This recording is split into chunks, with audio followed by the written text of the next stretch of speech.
আজকে আপনাদের সামনে নিয়ে এসেছি সম্পূর্ণ ভিন্ন রকমের একটি ভিডিও। তো আজকে আমার ভিডিওটি উপভোগ করতে থাকুন। এইদিকে আজকে আমি রান্না করব সরিষা ইলিশ, সম্পূর্ণ ভিন্ন স্বাদের। আমি মাছগুলো ধুয়ে নিয়েছি, এরপর আমি এখানে সরিষাটা বেটে নিচ্ছি।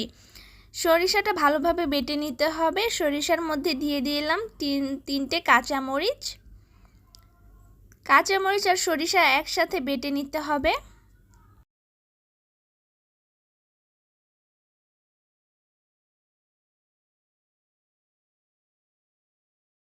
হয়ে গেছে, এরপর আমি সরিষাটা উঠিয়ে নিচ্ছি একটা প্লেটের মধ্যে।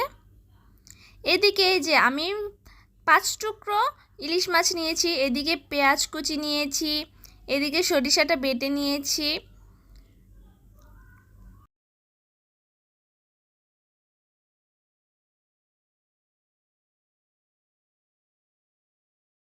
তো আমি প্রথমেই কড়াইয়ে তেল দিয়ে দিয়েছি। তেল গরম হয়ে আসলে পেঁয়াজ কুচি করে রাখা পেঁয়াজগুলো দিয়ে দিলাম, এরপর ভালোভাবে নেড়ে নিচ্ছি। এর মধ্যে সামান্য একটু লবণ দিয়ে দিলাম। লবণ দিয়ে একসাথে নাড়লে পেঁয়াজটা তাড়াতাড়ি হয়ে আসে। পেঁয়াজটা আমি বাদামি রঙের করে ভেজে নেব।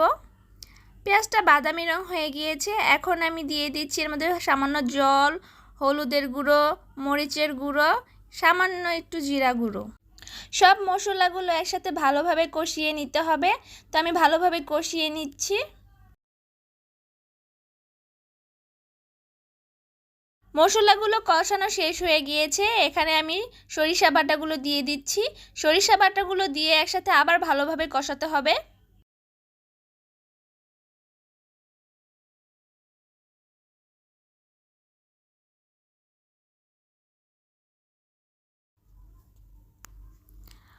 ভালোভাবে কষিয়ে নিয়েছি, এরপর এর মধ্যে দিয়ে দিলাম জল। পরিমাণ মতো জল দিয়ে দিচ্ছি। এরপর আমি একটু বলক আসা পর্যন্ত অপেক্ষা করেছি, এখানে বলক চলে এসেছে। এরপর আমি একে একে ইলিশ মাছগুলো দিয়ে দিচ্ছি।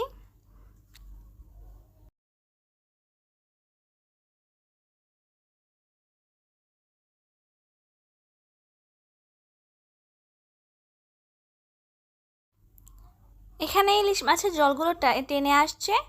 আমি জলগুলো আরও টেনে আসা পর্যন্ত অপেক্ষা করব, আর মাছটা যাতে ভালোভাবে সিদ্ধ হয় সেই দিকে খেয়াল রাখতে হবে। মাছটা ভালোভাবে হয়ে আসলে আর জলটা টেনে আসলে আমরা এটা নামিয়ে পরিবেশন করে নিব। তো আমি এর মধ্যে 2টো কাঁচামরিচ দিয়ে দিলাম।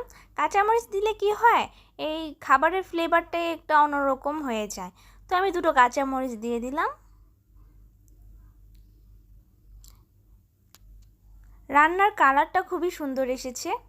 আমি বারবার নিচের দিকে নেড়ে দিচ্ছি যাতে না লেগে যায়। এই যে জলটা টেনে এসেছে, আমার রান্না প্রায় হয়ে এসেছে। তো সরিষা ইলিশ রান্না শেষ। তো কেমন হয়েছে আমার রেসিপিটি অবশ্যই সবাই জানাবেন। আমি এখানে কলা পাতায় নামিয়ে পরিবেশন করে নিচ্ছি।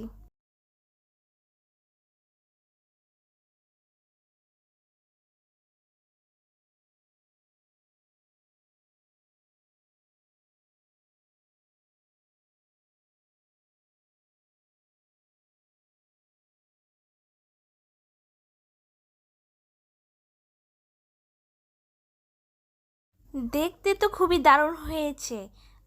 শুনেছি যে জিনিস দেখতে খুব ভালো হয় সেই জিনিস খেতেও নাকি খুব মজা। তো আপনারা বাসায় অবশ্যই ট্রাই করে দেখবেন, আশা করছি খুবই ভালো লাগবে। তো আজকের আমার এই ভিডিওটি এই পর্যন্তই, ভালো থাকবেন।